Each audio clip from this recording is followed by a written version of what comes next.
ठीक है, हम आज 11th एंट्रेंस का चैप्टर लेंगे। और हमारा जो है आज बिल्कुल केमिस्ट्री का एक, ठीक है, चैप्टर है एसिड बेस एंड सॉल्ट। ठीक है, तो हम यहाँ जो पढ़ेंगे एसिड बेस एंड सॉल्ट, इसमें सारी चीज़ें हम कवर अप करेंगे। ठीक है, मतलब ये आपको सबसे इम्पोर्टेंट चैप्टर है एसिड का, ये आपको 11th क्लास में ही मिलेगी। ठीक है, आयनिक इक्विलिब्रियम करके करके एक चैप्टर है, उधर आपको मिलेगी। ठीक है, तो हम स्टार्ट करते हैं बिना किसी डिले के। ठीक है, चलो। तो हम बात कर रहे हैं एसिड बेस एंड सॉल्ट। ठीक है, हम बात कर रहे हैं, हमारा जो चैप्टर है एसिड बेस एंड सॉल्ट। चलो, तो मैं आपको यहाँ बता दूँ, इसी में बता दूँ, क्या अलग कर देता हूँ। चलो, हमारे पास है, हमारा जो है नाम है एसिड बेस एंड सॉल्ट, यही है, एंड सॉल्ट्स। ठीक है, ये बात है। जरा यहाँ देखेंगे, हम अगर बात करें इधर, पहला पहला हमने हमने हम नंबरिंग दे के सारे चैप्टर पढ़े हैं अब तक। सारे चैप्टर हमने नंबरिंग दे के पढ़े हैं। ठीक, तो हमने अगर एसिड के बारे में बात करूं तो एसिड जो होता है वो कैसा होता है, टी सावर टेस्ट का होता है। ठीक है, सावर टेस्ट का। ठीक है, और अगर इसको आप टच करोगे तो ये watery, watery in touch, watery in touch. ठीक है, वाटरी इन टच। और बताओ मुझे, और देखो ये क्या करता है, turn blue litmus, blue litmus into red. Blue को किस में चेंज कर देगा, रेड में। ठीक है, अच्छा, और ये क्या देता है, गिव एच प्लस आयन। ये एच प्लस आयन, प्रोटॉन्स कहते हैं इनको, H plus ion in aqueous solution. ठीक है, ये एसिड। अच्छा, एसिड के बारे में अगर हम लगे हाथ यहीं पे बात करें, एसिड जो होते हैं हमारे पास, एक होता है स्ट्रॉन्ग एसिड, ऐसे ही लिख रहा हूँ स्ट्रॉन्ग एसिड, एक होगा आपका वीक एसिड, एक हम लिखेंगे कंसनट्रेटेड एसिड, कंसनट्रेटेड एसिड, और एक हम लिखेंगे डाइल्यूटेड एसिड। जरा चीजें समझें, डाइल्यूटेड एसिड। ठीक है, अच्छा, कंसनट्रेटेड एसिड, स्ट्रॉन्ग एसिड, ऐसे एसिड जो पूरे के पूरे आयनाइज हो जाए, पूरे के पूरे आयनाइज हो जाए, एच प्लस पूरे के पूरे डिसोसिएट हो जाए, टूट जाए। जैसे इसमें एग्जांपल के तौर पे HCl, H2SO4, सल्फ्यूरिक एसिड, और एक आपका आ जाएगा नाइट्रिक एसिड। इधर हम बात करें CS का, जितने भी कार्बन, जितने भी आपके नेचुरल एसिड हैं, जितने भी आपके नेचुरल एसिड है, ऑर्गेनिक एसिड है, सारे आ जाएंगे, ऑक्सैलिक एसिड, ऑक्सैलिक एसिड, और आपके आ जाएंगे लैक्टिक एसिड। लैक्टिक एसिड जो होता है वो मिल्क के अंदर भी मिलता है। कंसनट्रेटेड एसिड, इसमें जानते हो क्या होगा, इसमें एसिड ज़्यादा होगा, मोर एसिड, और वाटर कम होगा, लेस वाटर। ठीक है, और इधर क्या होगा, इधर उल्टा हो जाएगा, एसिड लेस होगा, लेस एसिड, लेस एसिड, और लेस एसिड, लेस एसिड, और आपके मोर वाटर, डाइल्यूटेड, आपने हल्का कर दिया, मोर वाटर, डाइल्यूटेड एसिड। ठीक है, हम बात करें बेस के बारे में, तो बेस के अंदर आप देखोगे कि ये जो होते हैं वो बीटर टेस्ट के होते हैं, टेस्ट बीटर। ठीक है, बीटर टेस्ट के होते हैं, और इनको छूने पे सोपी इन टच, इनको जब छूओगे तो ये कैसे होंगे, सोपी इन टच, सोपी इन टच। ठीक है, और ये क्या करेंगे, turn red litmus, red litmus को किस में चेंज कर देंगे, ये ब्लू में। तो ये चीज, अच्छा, ये क्या देते हैं, OH minus hydroxyl ion, ion give hydroxyl ion in aqueous solution. ठीक है, ये चीज। ठीक है, अच्छा, इसमें भी दो हम पढ़, इसमें हम तीन पढ़ेंगे। ठीक है, एक, एक इसमें होंगे, इसमें हम तीन पढ़ेंगे, एक होंगे आपके इसके strong base SB, weak base WB, और एक पढ़ेंगे हम एल्कली। ठीक है, एल्कली। तो इसमें हम बात करेंगे कि स्ट्रॉन्ग बेस, स्ट्रॉन्ग कहने का मतलब जो पूरे के पूरे डिसोसिएट हो जाए, आयनाइज हो जाए। ठीक है, इसमें आपके आ जाएंगे NaOH, स्ट्रॉन्ग बेस, जितने भी आपके फर्स्ट ग्रुप के एलिमेंट हैं, first group alkali metal, alkaline earth metal, ये सारे के सारे क्या हो जाएंगे, स्ट्रॉन्ग, स्ट्रॉन्ग बेसिस होते हैं। ठीक, KOH, और आपका हो जाएगा कैल्शियम हाइड्रोक्साइड। ठीक है, अच्छा, ये हो जाएगा वीक में। आपके वीक जो होते हैं वो 100% आयनाइज नहीं होते, हम आगे बात करेंगे, मैंने बचा के रखे हैं। ये अल्कली वो बेसिस होते हैं जो वाटर के अंदर सॉल्युबल होते हैं, soluble in water, soluble in water. जैसे एग्जांपल के तौर पे आ जाएंगे NaOH, ये अल्कली है क्योंकि वाटर के अंदर सॉल्युबल है। KOH, CaOH का होल ट्वाइस। ठीक है। अच्छा, सारे अल्कली बेस हैं, all alkali base, all alkali base, all alkali are base. ठीक है, ये स्टेटमेंट सही है, but all bases are not alkali, ये आपको पता होनी चाहिए। मतलब सारे बेसेस जो हैं, सारे अल्कली जो हैं वो बेस है, बेस है, लेकिन सारे बेसेस क्या हैं, अल्कली नहीं। सॉल्ट के बारे में बात करें तो सॉल्ट, जो हमारे पास सॉल्ट है, ये सॉल्ट जो है वो किससे बना होता है, एसिड प्लस बेस। ये बेस जब इसको क्या कहता है, न्यूट्रलाइजेशन रिएक्शन, आपका सॉल्ट बना और क्या बना, वाटर बना। ठीक है, तो इसको क्या कहते हैं, न्यूट्रलाइजेशन रिएक्शन। अच्छा, ये जो होता है वो एक्सोथर्मिक होता है, delta H, exothermic positive, exothermic. अगर डेल्टा एच पॉजिटिव आ जाए तो उसको कहते हैं एक्सोथर्मिक, और इसको कहते हैं न्यूट्रलाइजेशन रिएक्शन, न्यूट्रलाइजेशन रिएक्शन। तो न्यूट्रलाइजेशन रिएक्शन जो होता है वो एक्सोथर्मिक होते हैं। ठीक है, चलो, तो ये हमने पहली चीज पढ़ी। दूसरी हम बात कर रहे हैं type of indicators, type, types of indicator.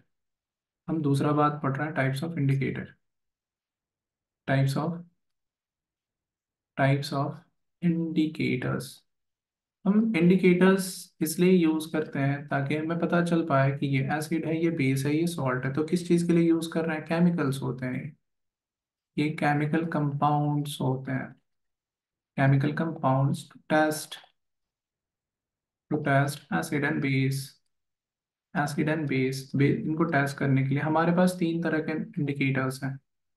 आपने पढ़ा होगा तीन तरह के इंडिकेटर्स। ठीक है, आपने पढ़ा होगा, जब आप मुझे चैट में देंगे कितने तरह के इंडिकेटर, एक तो आप नेचुरल इंडिकेटर पढ़ते हो, नेचुरल इंडिकेटर्स। दूसरा पढ़ते हो synthetic indicator, synthetic indicator. Next आप पढ़ते हो all factory indicator, all factory, all factory term smell के लिए आता है, इंडिकेटर। ठीक है, ऑल फैक्ट्री इंडिकेटर,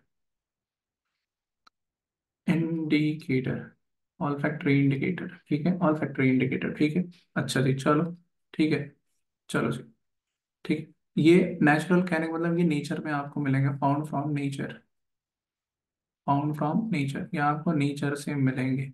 ठीक है, जैसे क्या क्या, आपके एनसीईआरटी में कह रहा है litmus is a natural indicator, red cabbage, red cabbage, leave, ये आ जाएंगे लीव्स। ठीक है, आपके हाइड्रेंजिया, हाइड्रेंजिया ये फ्लावर के बारे में दे रखा है, हाइड्रेंजिया, और दे रखा है पेटूनिया। ये सारे आपके क्या हैं? ये आपके सोलेनेसी फैमिली के, आगे आओगे तो पढ़ोगे। ठीक है, जेरेनियम, जेरेनियम। ठीक है, इनके फ्लावर्स, इनके फ्लावर्स।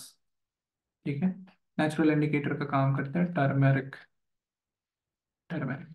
हम थोड़ी सी बात करते हैं इसके बारे में। अगर मैं बात करूं ये लिटमस के बारे में, तो ये पर्पल कलर का होता है, वेरी इंपॉर्टेंट, ये पर्पल डाई। अगर मैं इसके नेचुरल स्टेट पढ़ूँ पूछूं तो ये पर्पल डाई का होता है। ये आपको ऑब्टेन किया जाता है लाइकेन से। लाइकेन्स बिलोंग करते हैं थाइलोफाइटा फैमिली, थाइलोफाइटा डिवीजन कहते हैं इसको। आप, मैं पढ़ाऊंगा जब आप, हम पढ़ेंगे ना डबल स्टेन लिविंग ऑर्गेनिज्म, उधर हम बात करेंगे थाइलोफाइटा के बारे में। ठीक है, तो ये हमने कर लिया। ठीक है, नेक्स्ट हम सिंथेटिक, सिंथेटिक इंडिकेटर। आप समझ रहे हो सिंथेटिक कहने का मतलब ये कहाँ मिलेंगे आपको, prepared in lab, prepared in lab, lab के अंदर मिलेंगे। जैसे एग्जांपल के तौर पे methyl orange, very important, methyl orange. ठीक है, फिनॉल फैथलीन, फिनॉल फैथलीन। ठीक है, ये आपके फैथलीन, ये आपके सिंथेटिक इंडिकेटर है। ठीक है, ये बात। ऑल फैक्ट्री हम स्मेल करके, based on, based on order, smell करके, आप स्मेल करके पता कर सकते हो order in acid and base, in acid and base. ठीक है, थोड़ी सी लंबी चलेगी आज, थोड़ी सी लंबी आपकी लेक्चर चलेगी, ठीक है। चलो ये हो गया। अच्छा, आपके एनसीईआरटी में एक इंसिडेंट की बात की जाती है। ठीक है जी। आपके एनसीईआरटी में एक इंसिडेंट की बात की जा रही है कि जब आप जंगलों में जाओगे ना, तो एक प्लांट होता है, लीव्स ऑफ नेटल प्लांट। एक प्लांट होते हैं जिनका नाम है nettle plants, leaves of nettle plant. आपकी एनसीईआरटी में मेंशन करें। मैं दोबारा कह रहा हूँ कि हमारे पास जो ये कंटेंट है, ये आपको कहीं नहीं मिलेगी। आप चले जाओ, आप अपने नोट्स मैच कराना, ये आप कहीं पे भी पढ़ते हो, ताकि आप मैच कराना, वहाँ ऐसे नहीं करा जाएंगे। है, इनके पास ना चुभने वाले स्टिंगिंग स्टिंगिंग हेयर्स होंगे।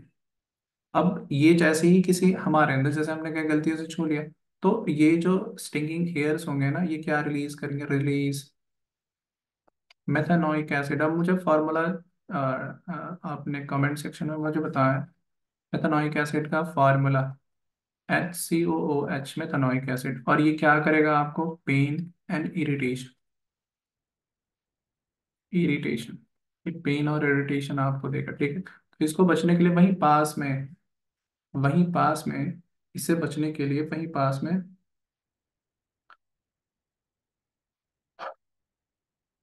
ठीक है, वहीं पास में आपका एक और प्लांट होता है। तो उस प्लांट का हम यूज कैसे करेंगे? तो अफेक्टेड एरिया के ऊपर जहाँ जलन हो रही है, ठीक है, हम क्या करेंगे?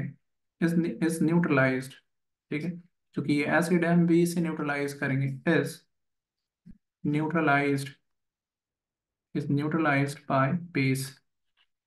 एक बेस से न्यूट्रलाइज करेंगे। ये बेस कहाँ से मिलेगा? रिलीज्ड, जो वहीं पे एक और प्लांट ग्रो करते हैं, इन्हीं के पास एक प्लांट ग्रो करते हैं जिनका नाम है डॉग प्लांट। तो डॉग प्लांट कह लो या पालक पत्ती कह लो, डॉग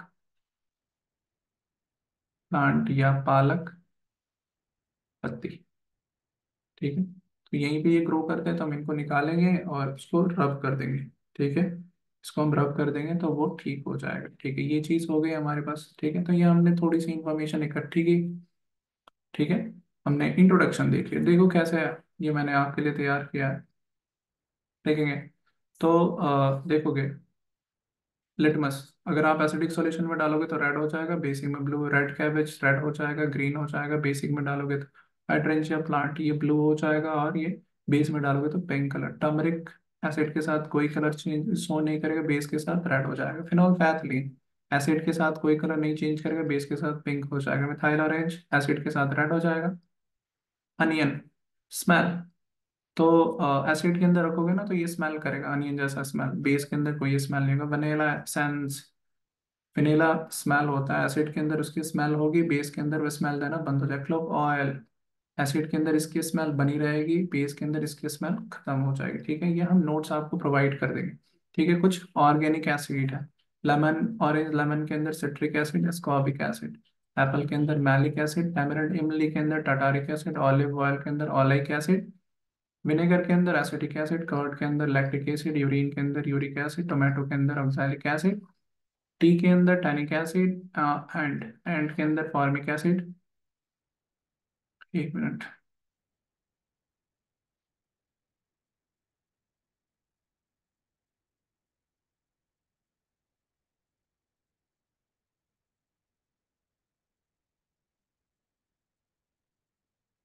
ठीक है जी। अ, फिर से आते हैं हम। Green leafy vegetable, folic acid. और फॉलिक एसिड का यूज आरबीसी मैचुरेशन में किया जाता है, इसलिए कहते हैं आप सब्जियां खा। गैस्ट्रिक जूस के अंदर हाइड्रोक्लोरिक एसिड, आंवला के अंदर स्कॉर्बिक एसिड, स्पाइनस के अंदर ऑक्सैलिक एसिड। ये देखो दोनों oxalic acid. B nettle sting मैंने बताया फॉर्मिक एसिड, फॉर्मूला होता है COOH, formic acid. Methanoic acid भी कहते हैं, मेथनोइक एसिड भी कहते हैं, ठीक है जी। ये हो गया हमारे पास। रैंसिड बटर, ब्यूटारिक एसिड, ये बड़ा इंपॉर्टेंट है, ब्यूटारिक एसिड, ये पूछा गया है, ठीक है। तो ये चीज़ है, ठीक है। आपको नोट्स मिल जाएंगे, आप चाहो तो दोबारा पॉज करके आप नोट डाउन कर सकते हो, ठीक है। चलो हम आगे बढ़ते हैं। अब हम बात करते हैं, जैसे ये एग्जांपल, ये आपके प्री वाई क्यू है, बता दो मुझे इसके जल्दी से आंसर। कि tomato is a natural source, तो बताओ मुझे। ऑक्सैलिक एसिड आसान है, ठीक है। एसिटिक एसिड विनेगर के अंदर मिलेगा। सिट्रिक एसिड आपको लेमन के अंदर मिलेगा। टार्टारिक एसिड आपको टैमारिंड के अंदर, देखो मैंने सब बता दिया। टैमारिंड के अंदर मिलेगा, ठीक है। तो ये आप कर लोगे। चलो नेक्स्ट देखते हैं हमारे पास। हमने क्या कहाँ तक पढ़े थे? हमने कितने नंबर कर लिए? हमने किए थे आई थिंक दूसरा नंबर किया था, ठीक है। तीसरा नंबर हम करने लगे हैं। हम तीसरा नंबर करने लगे हैं कैरेक्टरिस्टिक ऑफ, हम chemical properties of acid and base. तीसरा हम कर रहे हैं chemical properties of, chemical properties of, chemical properties of, chemical properties of acid and base, acids and bases, ठीक। एसिड और बेसिस की केमिकल प्रॉपर्टीज, ठीक है। चलो ठीक है। तो हम इसमें पहला पढ़ रहे हैं क्या? Reaction, reaction with metals. Metal के साथ ये क्या रिएक्शन शो करेंगे? रिएक्शन विथ मेटल, ये एसिड बेस जो है मेटल के साथ क्या रिएक्शन शो करेंगे, ठीक है। जैसे मैं एग्जाम कराऊँ, जैसे जिंक मेटल है ये हमारा, इसको हमने HCl, अच्छा जो भी आपके सिलेबस में है ना वो डाइल्यूटेड एसिड है, वो ध्यान रखना। मैं जो भी एसिड यूज करूंगा वो डाइल्यूटेड एसिड होगा। आपके 10th में जो सिलेबस है, जो भी मैं एसिड लूंगा वो डाइल्यूटेड एसिड होगा, ये कोई नहीं बताएगा। ये आपको कोई नहीं बताएगा कि कौन सा एसिड है, वो कहेंगे एसिड है। अरे कौन सा एसिड, डाइल्यूटेड या कंसेंट्रेटेड, ठीक है। तो ये एसिड है, HCl हाइड्रोक्लोरिक एसिड, ठीक है। अच्छा, तो ये क्या हो जाएगा? मेटल, मेटल जो है वो सॉल्ट बनाएगा ZnCl2, और क्या बना देगा? हाइड्रोजन रिलीज कर देगा। अच्छा, हाइड्रोजन गैस है, सबसे लाइटेस्ट गैस है। आप मुझे चैट सेक्शन में बताओगे कि हाइड्रोजन की डिस्कवरी किसने की थी? हाइड्रोजन गैस इज डिस्कवर्ड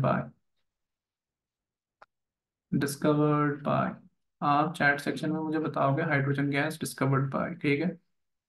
ये हो गया, इसको मैंने अब दिखा दिया, ठीक है। अच्छा, इसकी टेस्ट भी दे रखा है। हम इस गैस को ना, अगर हम बर्निंग कैंडल पे लेके जाए ना, तो वो पॉप करके चलेगा। Test rate by burning candle, candle with pop sound, with pop sound, pop sound करके ये चलते हैं क्या? हाइट, ठीक है जी, ये हो गया। अच्छा, ये तो एसिड के साथ था। बेस के साथ जरा देखेंगे, यही मेटल जो है, यही मेटल जो है ये बेस, सोडियम हाइड्रोक्साइड, इसके साथ बन रहा है Na2ZnO2, ठीक है। और हाइड्रोजन गैस इधर भी बन रहा है। इसका नाम मुझे बताएंगे, सोडियम जिंकेट, ये बड़ा इंपॉर्टेंट है। सोडियम जिंकेट, सोडियम जिंकेट, ठीक है। तो ये पहला था। दूसरा हम रिएक्शन पढ़ रहे हैं मेटल का, मेटल का दूसरा हम रिएक्शन पढ़ रहे हैं, reaction with metal carbonate, metal carbonate या मेटल बाइकार्बोनेट, ठीक है। बाइकार्बोनेट, मुझे चैट चैट सेक्शन में बताएंगे कि बाइकार्बोनेट को और किस नाम से कहेंगे। आप इसको हाइड्रोजन कार्बोनेट भी कह सकते हो, आप इसको मेटल हाइड्रोजन कार्बोनेट भी कह सकते हो। मेटल हाइड्रोजन, बाई को हम हाइड्रोजन भी कहते हैं, मेटल हाइड्रोजन कार्बोनेट, कार्बोनेट, ठीक है। चलो जी, अब देखोगे जरा सा, यहाँ चेक करेंगे। हमारे पास HCl है, ये एसिड हो गया, और ये मेटल का कार्बोनेट है। नाम बताओगे? Na2CO3 का सोडियम कार्बोनेट, सोडियम कार्बोनेट, ठीक है। सोडियम कार्बोनेट, ठीक है। तो ये क्या बना देगा? ये सॉल्ट बना देगा NaCl, ठीक है। और CO2 बन रहा है, कार्बन डाइऑक्साइड, और आपका वाटर भी बन रहा है, ठीक है। ये तो सोडियम कार्बोनेट था, ठीक है। हम बाई कार्बोनेट जरा लेके चेक कर लें। HCl, और ये हमने लिए बाई कार्बोनेट NaHCO3, ठीक है। सोडियम बाई कार्बोनेट, इसको हाइड्रोजन कार्बोनेट भी कह सकते हैं, ठीक है। हाइड्रोजन कार्बोनेट भी कह सकते हैं। तो ये क्या होगा, बनेगा भाई? NaCl ही बनेगा, और क्या बनेगा? CO2 बनेगा, और H2O। तो आपने एक चीज पता नहीं नोटिस किया या नहीं, कि CO2, चाहे आप कार्बोनेट से रिएक्ट कराओ या बाई कार्बोनेट से रिएक्ट कराओ, CO2 दोनों में बनेगा। चाहे आप कार्बोनेट से रिएक्ट कराओ, चाहे आप बाई कार्बोनेट से रिएक्ट कराओ, CO2 बनेगा ही बनेगा, ठीक है जी।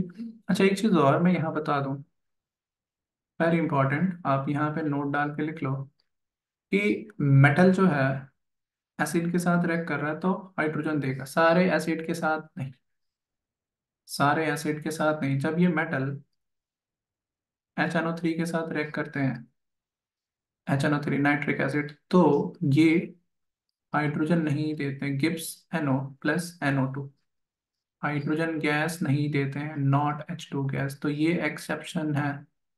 एक्सेप्ट एक्सेप्ट कुछ मेटल, एक्सेप्ट एक्सेप्ट ये मैंगनीज और मैग्नीशियम, ये जो है वो HNO3 के साथ हाइड्रोजन देंगे, बाकी इनको छोड़ के जितने भी मेटल है वो HNO3 के साथ, इस एसिड के साथ हाइड्रोजन नहीं देते। ऐसा इसलिए क्योंकि ये स्ट्रॉन्ग ऑक्सीडाइजिंग एजेंट है, ये strong oxidising agent. Due to strong oxidising nature of HNO3, metal do not give hydrogen when react with HNO3। ठीक है, ये हो गया हमारे पास। ठीक, एक और चीज कहा जा रहा है आपके एनसीईआरटी में ना, वो आपके एनसीईआरटी में वो एक एक्टिविटी में दिखाया गया है, मैं इसको भी स्टार मार्क करके लिखा रहा हूँ कि आपका ये, सर इसका नाम बताओगे, कैल्शियम हाइड्रोक्साइड, ये इसको स्लैग, इसको लाइम वाटर भी कहते हैं, वेरी इंपॉर्टेंट, ये इसको हम कहते हैं स्लैग्ड लाइम।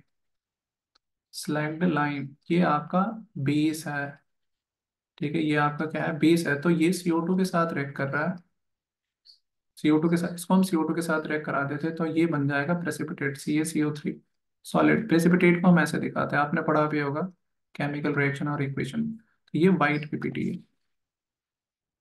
वाइट पीपीटी है, वाइट प्रेसिपिटेट है। अच्छा ठीक है, इस वाइट प्रेसिपिटेट पे अगर हमने एक्सेस, और इस वाइट प्रेसिपिटेट पे अगर हमने एक्सेस CO2 यूज कर लिया है, एक्सेस, तो ये वाइट कलर इसका क्या हो जाएगा, गायब हो जाएगा। क्यों इसकी वाइट कलर गायब हो जाए, क्यों, क्योंकि एक और सॉल्ट बन जाएगा बाइकार्बोनेट, और इसकी, ये बाइकार्बोनेट, इसकी जो मिल्कीनेस थी, वाइटनेस, वो गायब हो जाएगी, मिल्कीनेस, मिल्कीनेस डिसअपियर, क्योंकि ये क्या होता है, soluble in water, soluble in water. तो अगर आपसे पूछा जाएगा कि जब सवाल ऐसे पूछा जाएगा कि कैल्शियम कार्बोनेट को जब हम एक्सेस CO2 के साथ रिएक्ट कराएंगे तो क्या हो जाएगा, तो आपका सॉल्युबल सॉल्ट बनेगा और उसकी वजह से मिल्कीनेस इसका क्या हो जाएगा, डिसअपियर हो जाएगा, वाइट कलर डिसअपियर हो जाएगा। ठीक है, ये पूछे जाते हैं। ठीक है, दूसरा हमारे पास है, दूसरा हमारे पास रिएक्शन है, next, reaction with, reaction of metallic oxide. अच्छा मुझे जवाब दोगे, अच्छा ये क्लास 9 जो 9th एंट्रेंस के लिए है ना, उनके लिए भी बड़ा इंपॉर्टेंट है ये चैप्टर, पूछे जाएंगे इससे सवाल कई बनते हैं, क्योंकि आपके हैं ना मेटल नॉन मेटल, ठीक है, विद एसिड, विद एसिड, ठीक है। अच्छा मेटल के ऑक्साइड जो होंगे, जो मेटल के ऑक्साइड होते हैं वो, मेटल के जो ऑक्साइड ऑक्साइड होते हैं वो बेसिक नेचर के होते हैं, और नॉन मेटल के ऑक्साइड जो होते हैं वो एसिडिक नेचर के होते हैं, ये आपको पता होनी चाहिए। तो ये देखो हमने क्या किया, ये मेटल के ऑक्साइड है, बेसिक नेचर का है, इसको हमने HCl के साथ रिएक्ट करा दिया, देखो एसिड और बेस क्या बनेगा, सॉल्ट बनाएगा, और क्या बना देगा। तो ये मेटल का ऑक्साइड था, तो ये कैसा, ये मेटल का ऑक्साइड है तो बेस ने बेसिक नेचर का होगा।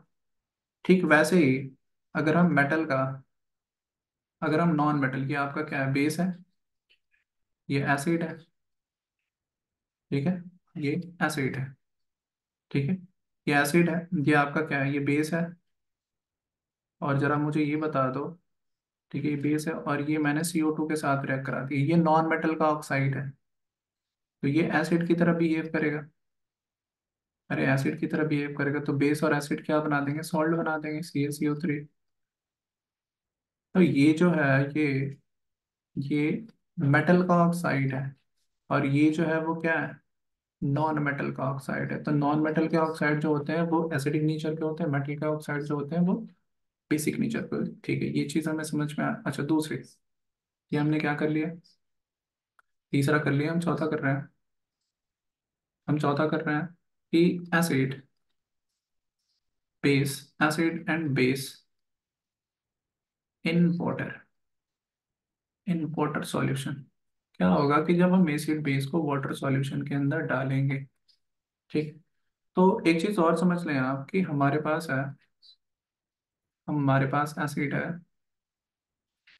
हमारे पास एसिड है, ठीक है, हमारे पास क्या है, एसिड है, और हम इसके अंदर, एसिड के अंदर वाटर नहीं मिला सकते, क्योंकि ये एक्सोथर्मिक रिएक्शन हो जाएगा, एक्सीडेंट हो जाएगा। तो हम क्या करेंगे, हम हम क्या करेंगे, हम क्या करेंगे कि हम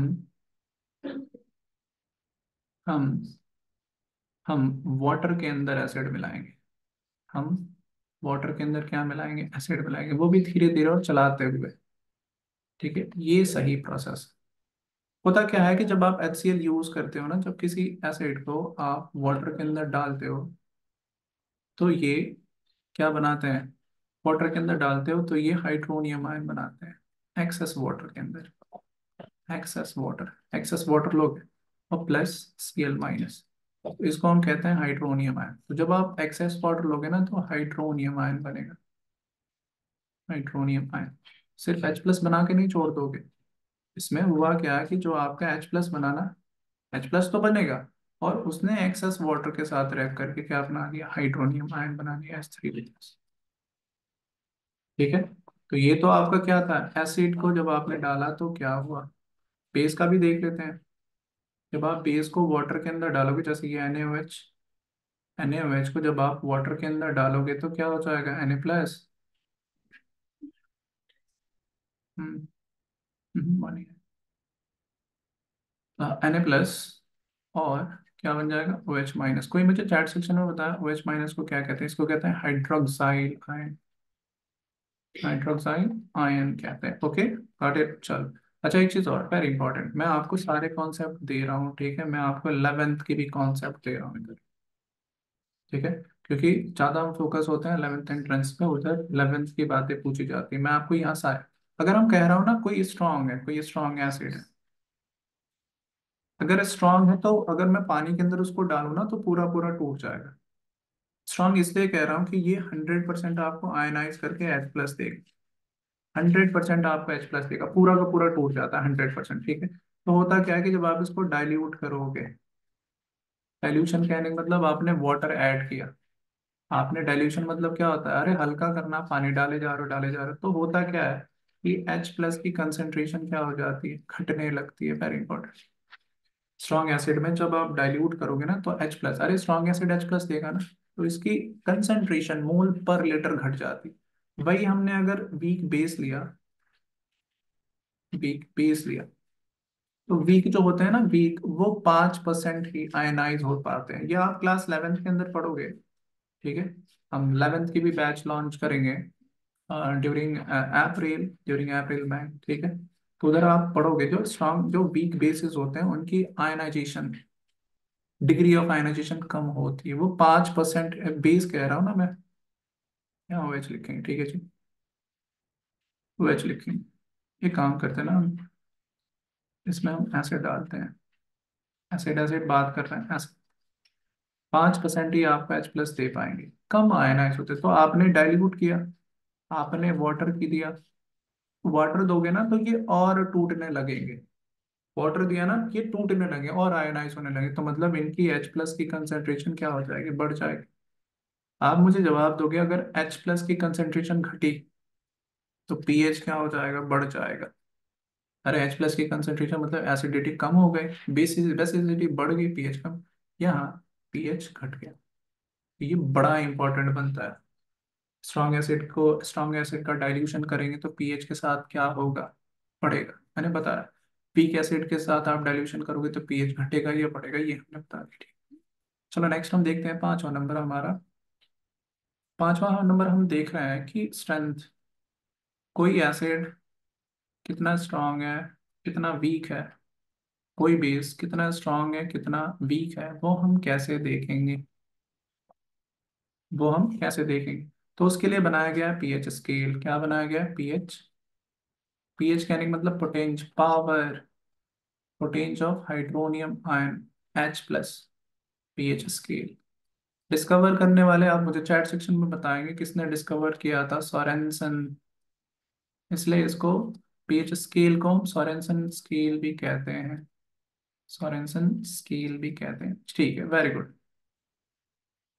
सोरेनसन स्केल भी कहते हैं हम। मैं आपको यहाँ सारी चीजें बता दूंगा। ठीक है, पीएच, पीएच की जो रेंज होती है, पीएच होता है 0 से लेके कहाँ तक, 14 तक। कहाँ से कहाँ तक होता है, 14 तक। अगर पीएच 0 है तो ये स्ट्रॉन्ग एसिड है, अगर पीएच 14 है तो स्ट्रॉन्ग बेस है। Got it, okay. ठीक है। अब आप निकालते हो, पीएच निकालते हो, very important formula, pH is equal to minus log H plus की कंसंट्रेशन। मैं आपको कुछ क्वेश्चन कराऊंगा पीएच का, जामिया में पीवाईक्यू है। ठीक है, ये तो आप एसिड का निकालते हो, एसिड का हम पीएच निकालते हैं। ठीक है। अच्छा, बेस का क्या निकालेंगे? बेस चूंकि ओ एच माइनस देता है तो हम पी ओ एच निकालते हैं। ठीक है, ओ एच की कंसंट्रेशन। ठीक है, बेस। तो ये वाली बात बड़ी इंपॉर्टेंट है, आप याद रखोगे कि हम एसिड का पीएच निकालते हैं, बेस का क्या निकालते हैं? पीओएच निकालते हैं। अच्छा, इन दोनों में सिमिलैरिटीज क्या है दोनों में? तो पीएच प्लस पीओएच ये होता है 14 के बराबर आ जाता है। तो अगर आपने पीएच निकाल लिया तो पीओएच निकालने के लिए 14 से माइनस कर दो। अगर आपने पीओएच निकाल लिया तो पीएच निकालने के लिए 14 से माइनस कर दो। एक और चीज आपकी एनसीईआरटी में कही जा रही है कि जो वेनस का एटमॉस्फेयर है, atmosphere of Venus, atmosphere of Venus, Venus, ठीक, ठीक, एटमॉस्फेयर ऑफ वेनस, ठीक है, ये जो होगा वो thick white and येलोइस cloud, cloud of येलोइस cloud से बना हुआ। जो क्लाउड किससे मिलकर बना हुआ है? Sulphuric acid, cloud of sulphuric acid, H2SO4। तो ये आपके एनसीईआरटी में दी गई है। ठीक है जी, चलो, चलो जी, यहाँ देखेंगे, ये देखो कुछ पीएच आपके लिए मैंने आपके लिए तैयार करके रखा है। ठीक है देखोगे।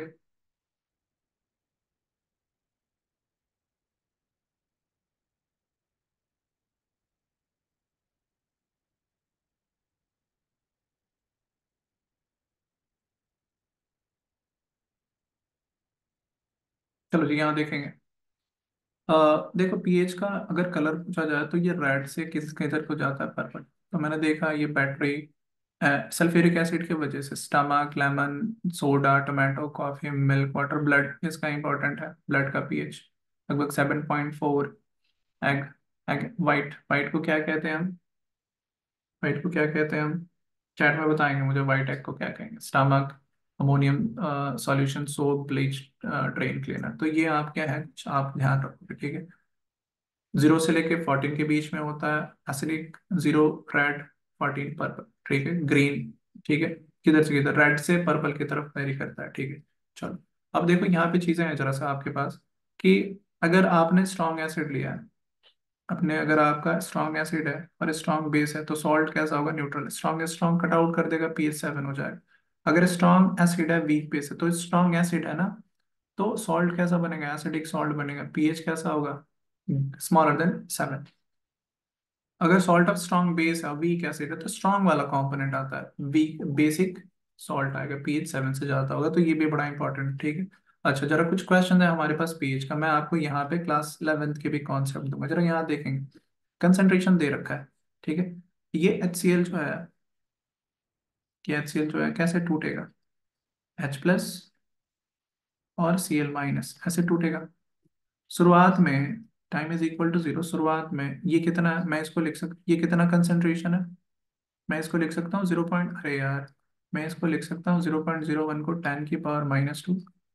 शुरुआत में कंसंट्रेशन कितना है? 0.2। शुरुआत में तो ये कुछ नहीं बना होगा। अच्छा, जैसे ही इक्विलिब्रियम, अब ये इक्विलिब्रियम क्या होता है? आप क्लास 11th के अंदर आओगे तो हम उधर पढ़ेंगे इक्विलिब्रियम। ठीक है। अब चूंकि ये क्या है? इक्विलिब्रियम।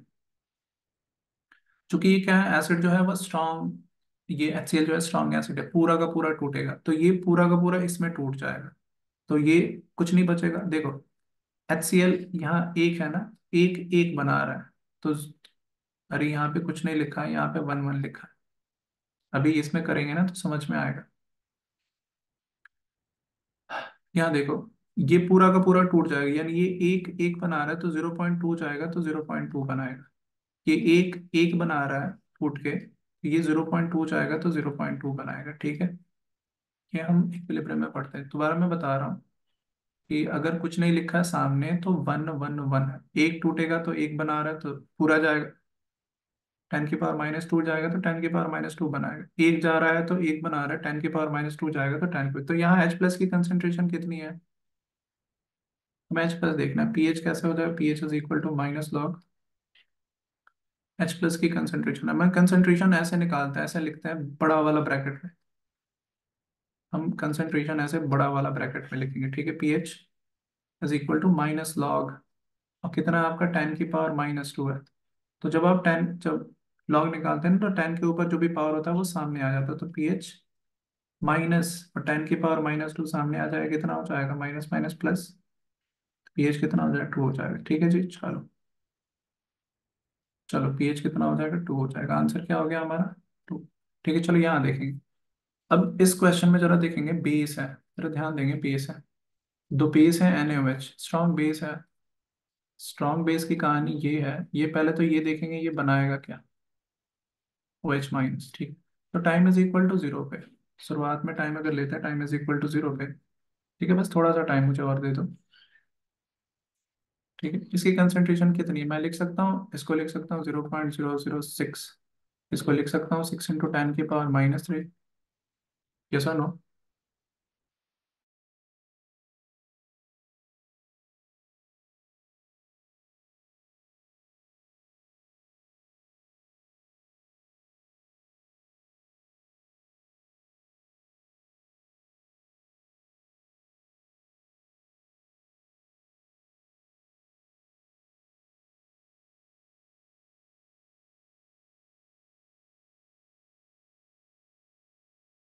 चलो जरा यहाँ देखेंगे, यहाँ देखेंगे। शुरुआत में क्या है? कंसंट्रेशन इसकी कितनी है? 6 × 10⁻³ ये 0 होगा, ये 0 होगा, ठीक है। ध्यान से, ध्यान से। एट इक्विलिब्रियम, जब इक्विलिब्रियम टाइम आ जाएगा, अब इक्विलिब्रियम टाइम है वो नहीं समझते हैं। ये यहाँ एक लिखा है, यहाँ एक लिखा है, यहाँ एक लिखा है, ठीक है।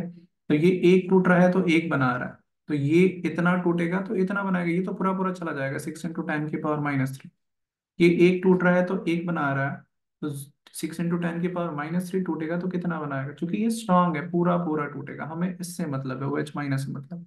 तो मैंने कहा बेस है ये, बेस का हम क्या लेंगे? POH लेंगे। हमारे पास ये बेस है, तो बेस का हम क्या लेते हैं? POH, तो हम POH निकालेंगे। POH is equal to minus log OH- का कंसेंट्रेशन, ठीक है। चलो जी देख लेते हैं, POH is equal to minus log, और क्या कह रहा है ये? माइनस लॉग, और क्या कह रहा है ये? 6 × 10⁻³ अब देखो, लॉग A × B है, लॉग A+B आएगा। लॉग कैसे निकालेंगे? POH minus log A+log B, ऐसे निकालेंगे। 10⁻³ माइनस को भी रुकते हैं, साइड रखते हैं। POH इज इक्वल टू, थोड़ी सी कॉम्प्लेक्स आ गई, log 6 की वैल्यू 0.7 ले लेते हैं, 0.7, और प्लस प्लस, और ये कितना हो जाएगा? log 10⁻³ तो हम इसको -3 ले लेते हैं, ऐसे मुश्किल नहीं है। बस थोड़ा सा सॉल्व कर लेते हैं। माइनस ये कितना हो जाएगा? 0.7 -3 कितना हो जाएगा? ये कितना हो जाएगा? POH इज इक्वल टू, जरा ध्यान देंगे, ये कितना हो जाएगा? ये हो जाएगा आपका 2.3, तो माइनस और -2.3 कितना हो जाएगा? 2 ये इतना हो जाएगा 2.3, ऐसे आ गया। तो पीएच निकालना है आपको। पीएच कैसे निकालोगे? पीएच कैसे निकालोगे? 14 माइनस POH मैंने बताया था, तो 14 -2.3 कितना हो जाएगा? ये 11.7 आ रहा है, तो 8 के आसपास ये वाला ऑप्शन। तो ये बड़ा इंपॉर्टेंट दो मैंने क्वेश्चन आपको कराए, ठीक। चलो, अच्छा, कहते हैं कि पीएच स्केल का हमारे डेली लाइफ पे क्या पड़ता है, ठीक है। पीएच स्केल का हमारे डेली लाइफ पे क्या होता है? तो कहता है कि हमारा बॉडी जो होता है वो इतने पीएच पे काम करता है, ठीक है। अगर रेन वाटर का पीएच इतना से कम हो गया तो उसको एसिड रेन कहेंगे, अब वो फिर प्लांट प्लांट के हेल्थ पे इफेक्ट करेगा, ठीक है। हमारा HCl है, स्टमक के अंदर होता है, डाइजेशन का काम करता है। अगर स्टमक के अंदर अगर एसिड की अमाउंट बढ़ गई तो क्या हो जाता है? उसे एसिडिटी कहते हैं। तो उसके लिए हम क्या लेते हैं? एंटासिड लेते हैं, जिसके अंदर क्या होता है? मिल्क ऑफ मैग्नीशिया होता है, जो क्या करता है? आपके स्टमक को रिलीव करता है, ठीक है। चलो, ये देखो, कहता है कि अगर माउथ की पीएच 5.5 से कम होगी तो टूट गई। ये बड़ा इंपॉर्टेंट क्वेश्चन है, पूछा गया है। आपकी जो वाइटेस्ट पार्ट है उसको कहते हैं इनेमल, ये कैल्शियम फॉस्फेट से बना हुआ है, ठीक है। Calcium CA3PO4 old twice calcium phosphate, ठीक है। ठीक है। तो अगर इसकी पीएच आपका, अगर दांत की पीएच, बकल कैविटी की पीएच अगर 5.5 से कम हुई तो वो डिग्रेड होने स्टार्ट कर, इसलिए हम क्या करते हैं, सुबह उठ के ब्रश करते हैं। मैंने कभी कभी क्या होता है कि वो मधुमक्खी ने काट दिया तो हम क्या लगाते हैं वहाँ, बेकिंग सोडा वगैरह लगाते हैं। ठीक है, स्टिंगिंग, ये नेटल हमने पढ़ा, ये चीज़ें हमने की। चलो ये जरा देखोगे, ये क्वेश्चन देखोगे, ये क्वेश्चन देखोगे आप कि अमोनियम क्लोराइड, ये पीवाई क्यू है, एमयू में आया वो सवाल। अमोनियम क्लोराइड, जब अमोनियम क्लोराइड बना कैसे, ammonium chloride NH4Cl, ammonium chloride कैसे लग रहा है? आपको लग रहा है कि HCl एसिड होगा, और ठीक है, और NH4OH की बेस होगा। ठीक है, ये आपको आनी चाहिए। ठीक है, और प्लस वाटर बनेगा। अगर हम, ये आपका सॉल्ट है, ये आपका सॉल्ट है, और ये आपका HCl है, स्ट्रॉन्ग एसिड है, और ये वीक बेस है। तो जो स्ट्रॉन्ग कंपोनेंट होता है ना, उसी नेचर का क्या बनता है, सॉल्ट बनता है। तो ये जो है आपका, ये जो है आपका, ये कैसा नेचर का है, स्ट्रॉन्ग नेचर का है। ये क्या है आपका, एसिडिक है। ये आपका क्या है, एसिडिक। ये आपका एसिडिक सॉल्ट है। तो अगर एसिडिक सॉल्ट है तो पीएच कैसा होगा, जवाब देंगे मुझे। अगर एसिडिक सॉल्ट है तो पीएच कैसा होगा, लेस देन 7। पीएच कैसा होगा, लेस देन 7। इसमें क्या हो जाएगा ऑप्शन, लेस देन 7। ठीक है जी, गुड। अच्छा, अब हम आते हैं यहाँ पे। हमारे पास ये है कि हमारे पास ये है कि हमारा बैचेस स्टार्ट हो रहा है, 15 से स्टार्ट हो रहा है। ठीक है, 15 दिसंबर से स्टार्ट हो रहा है 9th एंट्रेंस का, जिसमें हम सब कुछ देंगे आपको। रिकॉर्डेड वीडियो मिलेगा आपको, फ्री इंटरव्यू प्रिपरेशन मिलेगा, टेस्ट मिलेगा, टेस्ट की डिस्कशन होगी, डेली प्रैक्टिस टेस्ट होगा, डाउट सेशन भी चलेंगे आपके। ठीक है, और सबसे इम्पोर्टेंट कि हम आपको नीट और आईआईटी की बेस बनाएंगे। ये जो भी मैंने चीज़ें आपको दी ना, ये कहीं ना कहीं 11th से आपको मैं चीज़ें दे रहा हूँ। ठीक है। अच्छा, दूसरा, हमारे पास 11th एंट्रेंस जो आपके लिए है, जो आपके लिए है 11th एंट्रेंस। ठीक है, तो वो हम आपको रिकॉर्डेड वीडियो देंगे, डेली प्रैक्टिस टेस्ट डीपीटी देंगे, वीकली टेस्ट कराएंगे, हम पेपर डिस्कशन वगैरह कराएंगे। ठीक है, बोर्ड की टिप्स देंगे आपके जो 10th वाले हैं। ठीक है, हम आपको 5,000 रुपये में क्लासेस दे रहे हैं। ठीक है, 10 जो बच्चे पहले आएंगे उनको हम 500 रुपये डिस्काउंट देंगे। ठीक है, 15 दिसंबर से हमारे, आप चाहो तो हमारे इस नंबर पे कॉल करके बाकी इंक्वायरीज दे सकते हैं। ठीक, चलो। अच्छा, अब क्या है हमारे पास, अब हमें अब क्या पढ़ना है, कुछ सॉल्ट्स के बारे में पढ़ना है। ठीक है, 5वां नंबर, हम कुछ सॉल्ट्स के बारे में पढ़ेंगे। मोर मोर अबाउट सॉल्ट।